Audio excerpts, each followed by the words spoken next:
آج کا ہمارا عنوان ہے جادو کی حقیقت اور اس کی شریعت کی۔ سورہ بقرہ کی روشنی میں جادو کی حقیقت اور اس کی شریعت کی۔ سب سے پہلے ہم یہ بات دیکھتے ہیں کہ جادو چیز کیا ہے۔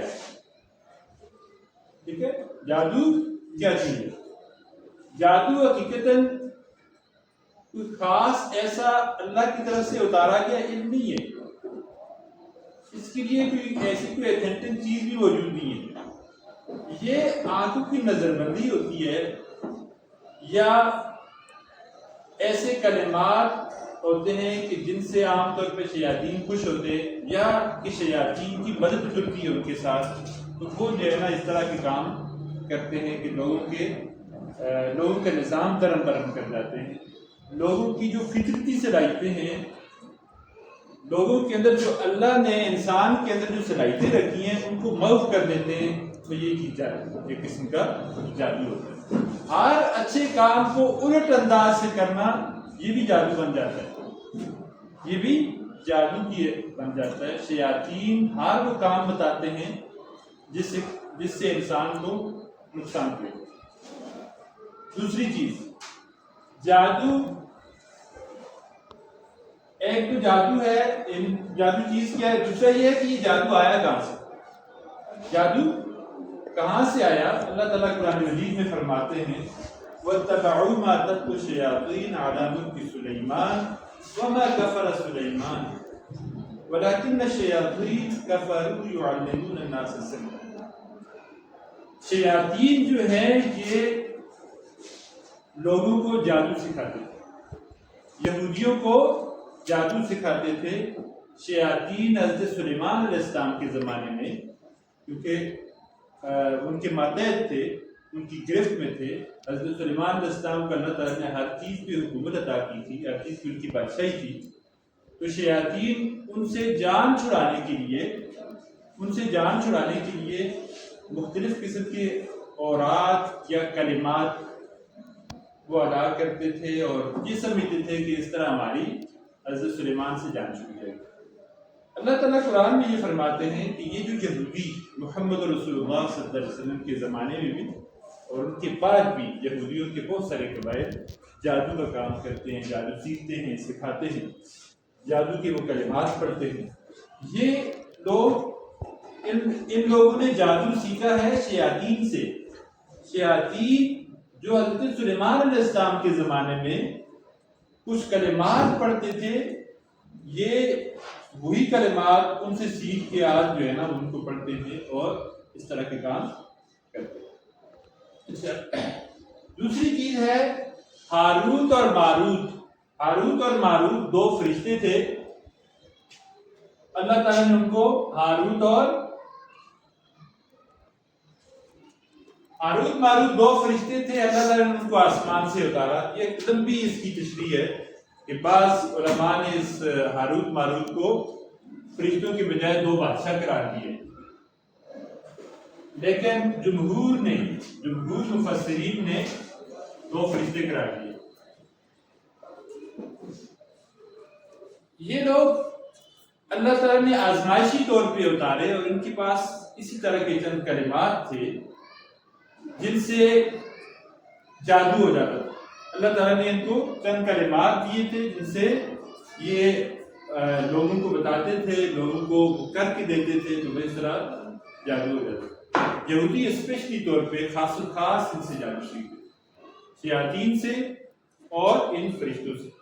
لیکن فرشتوں کی ایک خوبی تھی، کیونکہ یہ اصل تو ان کی بیس بنیاد تو فرشتہ ہے، نوری مخلوق ہے، تو یہ ہمیشہ جب بھی لوگوں کو کوئی چیز سکھاتے یا لوگ ان کے پاس جادو سیکھنے آتے، جادو کے کام کروانے آتے، تو یہ ہمیشہ یہ بات ضرور کہتے تھے کہ ہم فتنہ ہیں، حتی یقولا انما نحن فتنہ فلا تکفر، تم لوگ کفر نہ کرو، ہم تو آزمائش ہیں۔ ہم کیا ہے؟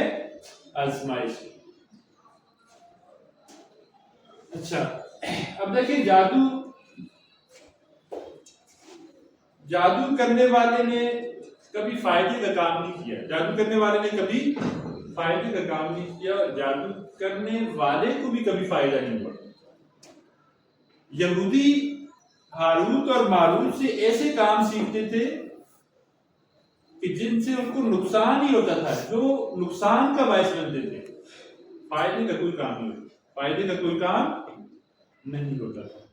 یہودی عام طور پہ ایسی چیزیں فرشتوں سے سیکھتے یا کرتے جن سے میاں بیوی میں تفریق ڈال دیتے, میاں بیوی میں تفریق ڈال دیتے تھے, رشتے توڑ دیتے تھے. جیسے اللہ تعالیٰ فرماتے ہیں فَيَتَعَلَّمُونَ مِنْهُمَا مَا يُفَرِّقُونَ بِهِ بَيْنَ الْمَرْءِ وَزَوْجِهِ.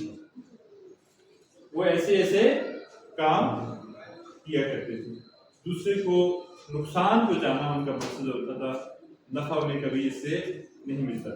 دوسری ایک چیز یہ بھی ہے کہ جس شخص نے بھی جادو کیا, آج تک جادو والے کام میں جو بھی پڑا, یہاں تک کہ جو عملیات والے بھی ہوتے ہیں جو خاص اس فن سے جڑے ہوتے ہیں, وقتی طور پہ ہو سکتا ہے انہوں نے پیسہ کمایا ہی ہو, کما بھی لیتے ہیں, لیکن حقیقت ان کی زندگی سے سکون نہیں ہوتا, ان کی زندگی سکون میں نہیں ہوتی. جادو جو اسپیشلی طور پہ کرتے ہیں انہوں نے کبھی نفع نہیں اٹھایا, کبھی نفع نہیں اٹھایا. اور نئی جادو کرنے والے اللہ کے ہاں معتبر یا بزرگ بن سکتے, نہیں کبھی معتبر یا بزرگ بن سکتے. یہاں اس کی ایک حیثیت دیکھ لیں, فقہاء نے اس کے بارے میں لکھا ہے کہ اس کی یہ جو جادو ہے, جادو سیکھنے سکھانے کے حوالے سے فقہاء نے اس کی دو حیثیتیں بیان کی. ایک تو یہ ہے کہ جو لوگ کفریہ کلمات جادو میں استعمال کرتے ہیں, اگر جادو کے کلمات میں کفریہ الفاظ ہوں, کفریہ الفاظ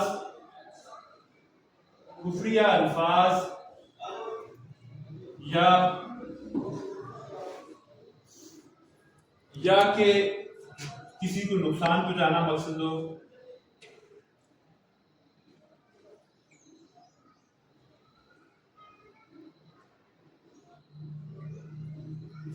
یا شیاطین سے بندگی ہو,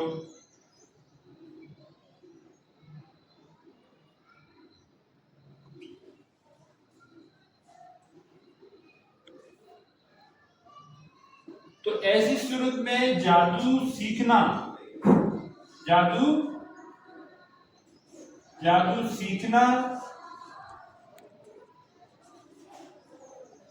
بھی ناجائز ہے.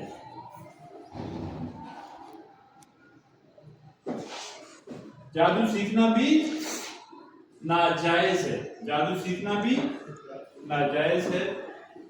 بعض فقہاء نے جادو کی ایک صورت کو انسانی نفع کے لیے جائز قرار دیا, جیسے وہ سیکھنے کے عمل کو کہ اگر کلمات کفریہ نہ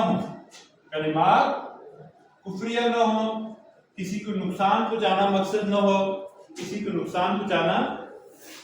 نہ ہو, کلمات بھی کفریہ نہ ہوں, اور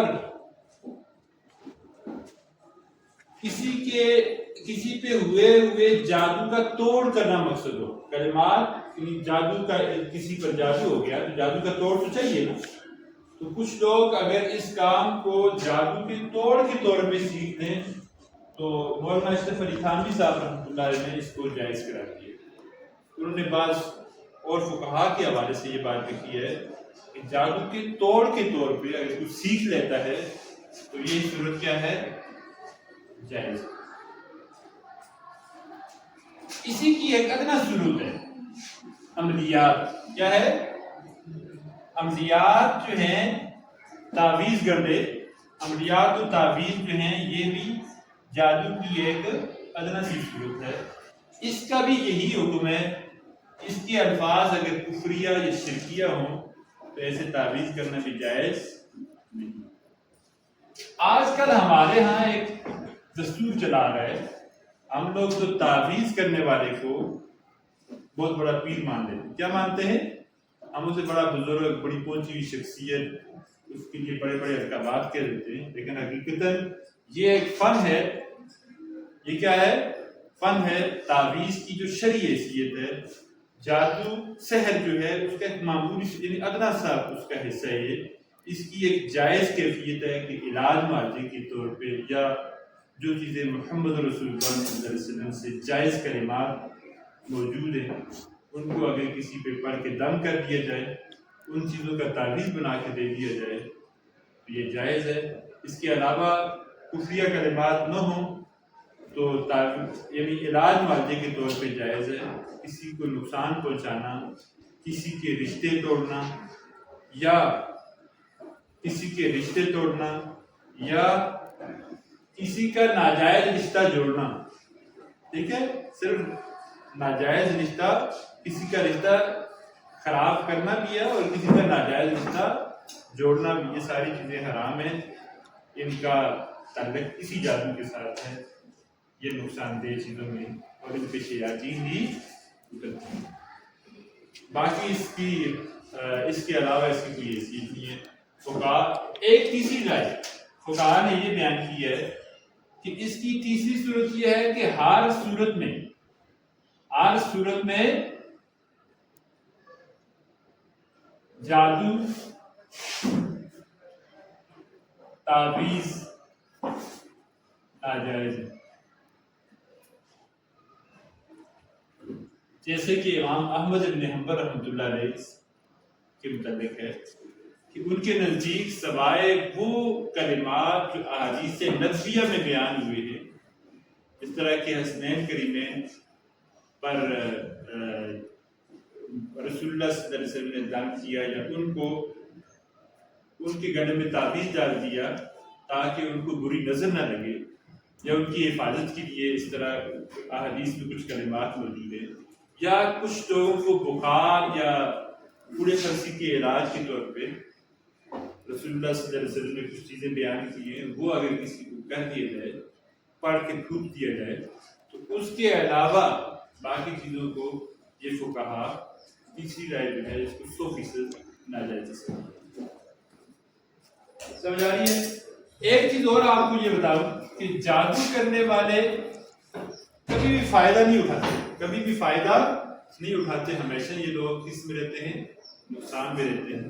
جیسے کہ قرآن مجید سے ثابت ہے کہ یہ اگرچہ کفر والا کام نہ بھی ہو، لیکن ان کے مزاج میں اسی طرح کی مردوم سی تبدیل ہوتی ہے. ان کا مزاج اسی طرح کا بن جاتا ہے. ان سے خیر کی توقع کم ہی ہوتی ہے. ہاں کچھ نیک لوگ بھی ہوتے ہیں، وہ اگر وہ کام نیک ہی کرتے ہو تو الگ بات ہے، ورنہ جادو سحر عملیات والے جو ہیں یہ انہیں ٹوٹکے ہی کرتے رہتے ہیں. کوئی فائدے والا کام نہیں. اچھا، اللہ یہ کہتے ہیں کہ وَلَا يَنْفَعُهُمْ، ان کو کوئی نفع سے نہیں ہوگا، کوئی نفع سے نہیں.